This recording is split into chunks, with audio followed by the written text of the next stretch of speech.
भोले भाले बच्चे मास्टर राजू को आप भूल तो नहीं गए? क्या आपको पता है कि वो अचानक क्यों गुमनाम हो गया? असल में उसका घमंड ही उसकी बर्बादी की वजह बन गया। चलिए आज मास्टर राजू के करियर की तबाही का पूरा सच आपको बताते हैं, जिसे जानकर आप भी चौंक उठेंगे। 70 के दौर का हिंदी सिनेमा। एक छोटा सा बच्चा अपनी भोली सूरत से लोगों के दिलों पर राज किया करता था। वो मास्टर राजू थे। 70 के दशक में उनका स्टारडम तो बड़े बड़े हीरो जैसा ही हुआ करता था।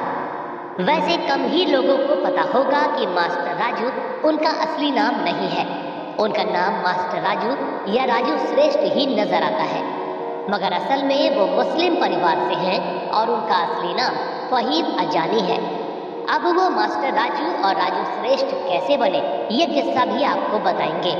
पहले बताते हैं कि वो हिंदी सिनेमा में कैसे पहुंच गए।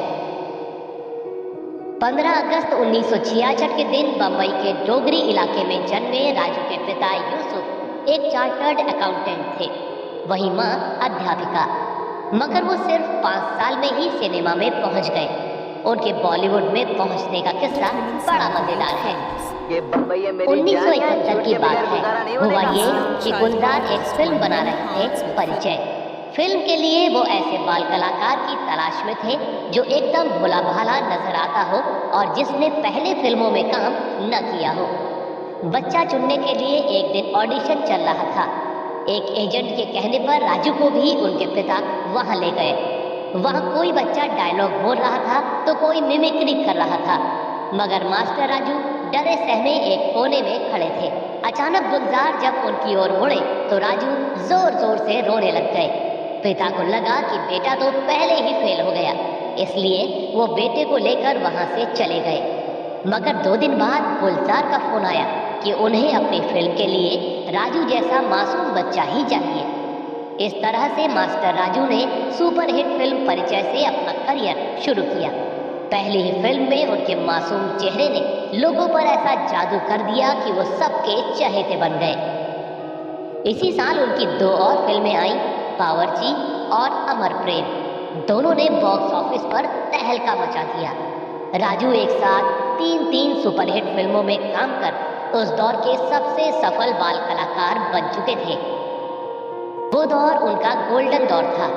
1973 में आई दाग या अभिमान हो या 1975 में आई दीवार, सब सुपरहिट रही।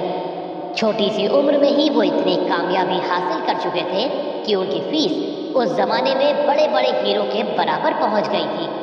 वो एक दिन में 3 फिल्मों की शूटिंग किया करते थे। एक बार की बात है, राजश्री प्रोडक्शन वाले फिल्म चितचोर बनाने जा रहे थे। अमोल पालेकर हीरो और जरीना वहाब हीरोइन फाइनल हो चुके थे। बस उनको जरीना के पड़ोसी के रूप में एक नटखट बच्चे की तलाश थी।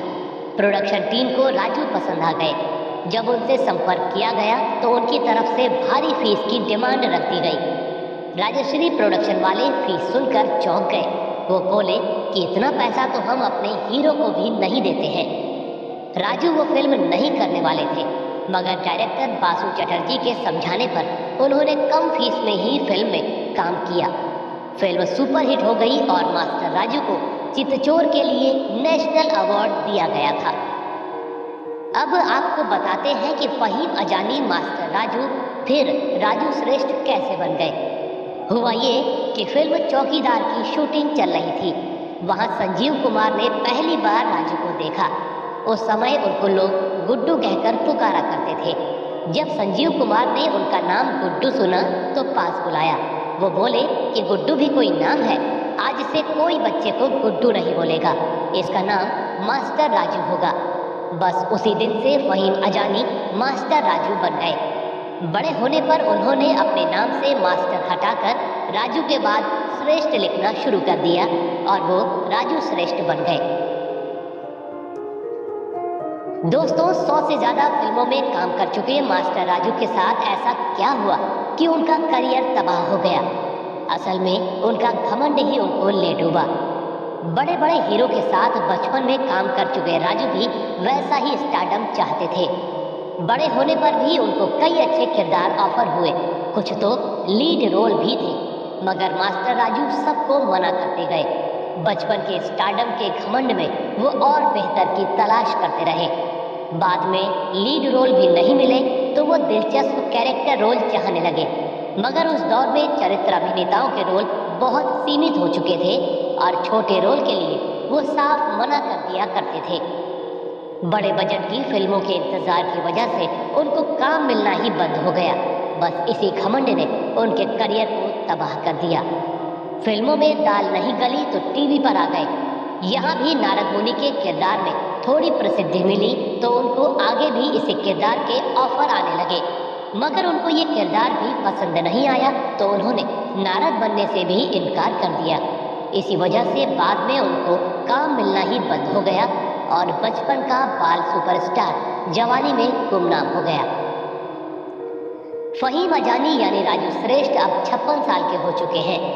वो अब मुंबई में अपनी पत्नी सीमा के साथ गुमनामी की जिंदगी जीने को मजबूर हैं। कभी कभार किसी टीवी शो में नजर आ भी जाते हैं, मगर बचपन के सुपरस्टार के अहंकार ने उनका करियर ही नहीं जवानी भी बर्बाद कर दी। दोस्तों, पुरानी फिल्मों में आपको मास्टर राजू कैसे लगते थे? उनकी कोई फिल्म या किरदार आपको पसंद आया हो तो हमें कमेंट में जरूर बताइएगा।